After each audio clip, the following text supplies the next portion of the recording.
తాడేపల్లిలో గౌరవ మాజీ ముఖ్యమంత్రి జగన్మోహన్ రెడ్డి దగ్గర కొన్ని సంఘటనలు అంటే కొద్దిగా అక్కడంతా ఏరియా అంతా కాలిపోవడము దానన్నీ కూడా దాంతోపాటు ఈరోజు గవర్నమెంట్ అది పనిగా మళ్ళీ మాజీ ముఖ్యమంత్రి ఇంటి దగ్గర మళ్ళీ సీసీ కెమెరాలు పెట్టడము.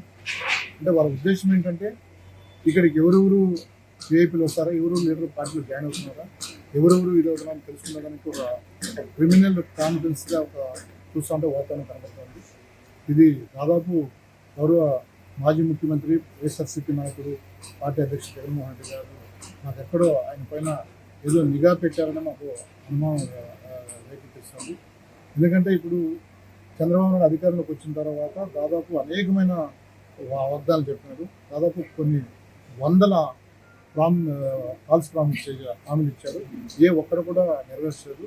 అది ఎప్పుడు కూడా ఏదో ఒక సబ్జెక్ట్ వచ్చినప్పుడు బర్నింగ్ విషయంలో దాన్ని ఏ విధంగా తప్పుదో పట్టించాలా, దాన్ని ఏ విధంగా ఎన్నిక పంపించాలా, దీంట్లో మధ్యలో ఇంకొక ఏదో లేని అంశం తేవాలని ఎప్పుడు కూడా అతను ఒక క్రిమినల్ కాన్ఫిడెన్స్తో వచ్చిన తీరు మనంతా కూడా తెలుసు. ఒక రాష్ట్రంతో పాటు దేశమంతా కూడా తెలుసు. ఎందుకంటే చాలా సందర్భాల్లో కూడా చాలామంది మంత్రులు కూడా చెప్పారు. కాబట్టి దానిపైన కొద్దిగా ఏదైనా లోతైన ఒక అనుమానం బాగుంటుంది. అది ఖచ్చితంగా దానిపైన అన్ని కూడా గమనించాల్సిన అవసరం ఎంతైనా ఉందని చెప్పి ఏమన్నా అక్కడ జరిగితే దానికి బాధ్యత గౌరవ ముఖ్యమంత్రి చంద్రబాబు నాయుడు దాన్ని బాధ్యత వహించాల్సినది. రెండో అంశం, ఎవరైతే వైఎస్ఆర్సీపీలో స్ట్రాంగ్గా ఉంటారో, ఎవరైతే వైఎస్ఆర్సీపీకి కొద్దిగా గట్టిగా ఉంటారో వాళ్ళందరూ కూడా తెలుగుదేశం పార్టీ గెజిటెడ్ పేపర్ అయిన ఈనాడు పదే టార్గెట్ పెడుతూ ఈరోజు మిథున్ రెడ్డి పైన, అదేవిధంగా వాళ్ళ ఫాదరు మాజీ మంత్రులు రీజనల్ కోర్టు పెద్ద రామచంద్ర పైన అనేకమైన పుటాలుగా గత నెల నుంచి వ్యాసాలు రాస్తున్నారు.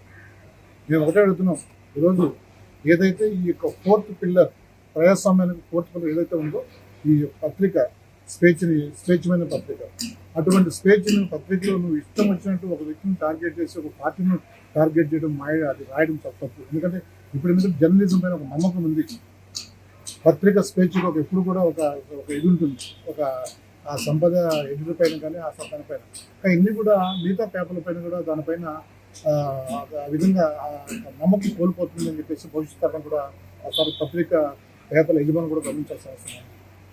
మనం ఏదైనా పత్రిక అనేది ఏదంటే సొసైటీలో జరిగే ఏదైనా సంఘటనలు కానీ, ఒక పేదవాడికి ఏదైనా అన్యాయం జరిగినప్పుడు, ఒక మహిళలకు రక్షణ లేకున్నప్పుడు, ఒక సొసైటీకి చేయాల్సిన పనులు చేయలేనప్పుడు అవి ఎత్తి చూపించాలి. దానికి ఇది స్పేస్ ఉంది. ఈరోజు ఆంధ్రప్రదేశ్లో ఈరోజు కూటమి ప్రభుత్వం వచ్చిన తర్వాత అనేకమైన వాగ్దానాలు ఫాల్స్ హామీలు ఇచ్చారు. ఒక్కడు కూడా చేయలే. ఈరోజు ప్రజలు రోడ్డు పైన పడినారు. ముఖ్యంగా బీసీలు, మహిళలు, రైతులు, అగ్రవర్ణంలో పేదవాళ్ళందరూ కూడా వాళ్ళకి ఇన్కమ్ దెబ్బతినిపోయి కనీసం పంటలు కూడా చేసుకోలేక, పిల్లలు కూడా స్కూల్కి పంపించలేక, ఫీజు కట్టుకోలేక, ధరలు ఆకాశాన్ని అందుకున్నాయి, నిత్యావసరాలు టోటల్గా అందుబాటులో లేకున్నాయి. ఇటువంటి రాయాలి. మీకు స్పేస్ ఉంది. ముఖ్యంగా ఈనాడిని రిక్వెస్ట్ చేస్తున్నాం, అటువంటి రాయాలి తప్ప ఎంతసేపు ఆడిన దానికి మంగళానికి దానికి ప్రాధాన్యత ఇస్తామంటే ఎట్లా అయిపోయిన మంగళానికి ఎప్పుడో దాదాపు ఒక 5 నెలలు ఇప్పుడు చెప్పారు. ఏది ఇక్కడ చౌడపల్లి మంగళంపల్లి. సో అదేదో ఒక దాదాపు ల్యాండ్ కుంభకోణము, ల్యాండ్ భూ ఆక్రమణ అని చెప్పేసి చాలా క్లియర్గా, చాలా స్పష్టంగా రెవెన్యూ వాళ్ళు, ఫారెస్ట్ వాళ్ళు దానిపైన క్లియర్గా సర్వే చేసి ఇది పూర్తిగా పట్టా ల్యాండ్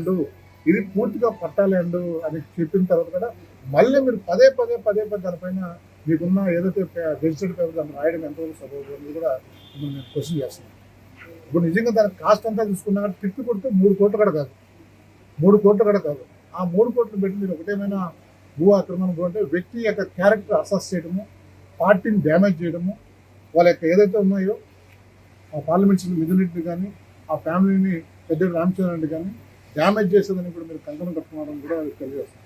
ఆల్రెడీ మీ పేపర్ పైన అనేక జిల్లాల్లో డెఫినేషన్ పరునష్ట దావా వేశారు. ఇందని మీరు తెలుసుకోండి.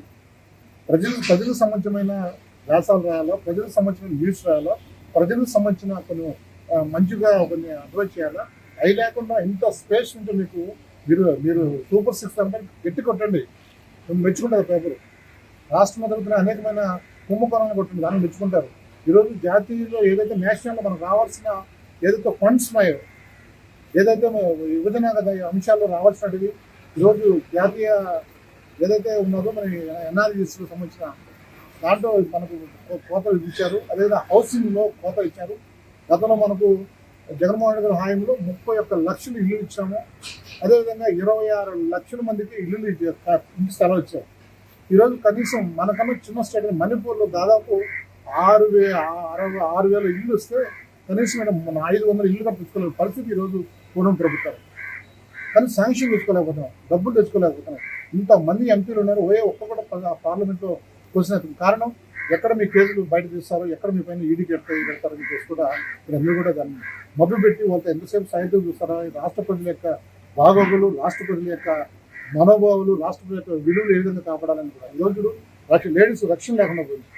లేడీస్కి ప్రతి జిల్లాలో, ప్రతి నియోజకవర్గంలో, ప్రతి మండలంలో ఈరోజు ఎక్కడ మహిళలు రక్షణ లేకుండా. అదే మేము అడుగుతున్నాం కుటుంబ ప్రభుత్వాన్ని, ముఖ్యంగా పవన్ కళ్యాణ్ గారు మేము క్వశ్చన్ చేస్తాం. మీరు ఎందుకు నోరు నిలప లేకుండా, ఇంతమందికి రక్షణ లేకుండా ఈ ప్రభుత్వం అంటే ఎందుకు మీరు భాగస్వామ్యం మీరు క్వశ్చన్ చేయండి, ప్రశ్నించండి అనేది కూడా మిమ్మల్ని అడుగుతున్నాం. ఈరోజు చంద్రబాబు నాయుడు వాళ్ళ కొడుకు లోకేష్ విపరీతమైన అనేకమైన అబద్ధాలు, అసత్యాలు ప్రజలు మభ్యపెట్టే కార్యక్రమం ఒక్కడైనా చేశారా? మీరు అమ్మకు వందనం చేశారా? రైతు దేశానికి ఎన్నుముక రైతులకు ఈరోజు మీరు ఏదైతే ఉన్నదో రైతులకు సంబంధించిన రైతు భరోసా కానీ, సీడ్స్ కానీ, ఎరువులు కానీ ఇచ్చారా? మహిళలకు సంబంధించిన 15 సంవత్సరాలు దాటిన మహిళలకైనా 15,000 ఇచ్చారా? అదే 40 సంవత్సరాలు దాటిన మహిళలకు డాక్టర్ మీకు 15,000, మీకు 15,000 వాళ్ళకి ఇచ్చారా? అదేవిధంగా పెళ్లి సంబంధించిన ఏదైతే ఉన్నదో పెళ్లి కనుక ఇచ్చారా? నిరుద్యోగ వృత్తిని ఇచ్చారా? యువకాలంలో చాలా క్లియర్గా చెప్పాడు, నేను వచ్చిన తర్వాత 20 లక్షల మందికి ఉద్యోగాలు ఇస్తాను. మీరు ఉద్యోగం ఇచ్చే బాగుంది కానీ ఉన్న ఉద్యోగం మొత్తం చేసినారు. ఈరోజు అంతా ప్రజలందరూ రోడ్డు పైన పడినారు, యువత అంతా. ఇవన్నీ కూడా ఇటువంటి మీరు స్పేస్ మీరు ఈనాడు రాసుకోవాలి. కానీ ఇటువంటి రాయకుండా మీరు ఎంతసేపు జాకిలు ఏసీ లేపాలని పడిపోయే పార్టీని జాకిలు ఎప్పి వేసే పరిస్థితి ఈరోజు ఈ రాష్ట్రం జరుగుతుంది. ప్రజలు కూడా ఇప్పుడిప్పుడు ఒకరు కూడా ముక్కుపైన చేసుకుని ఆలోచిస్తారు.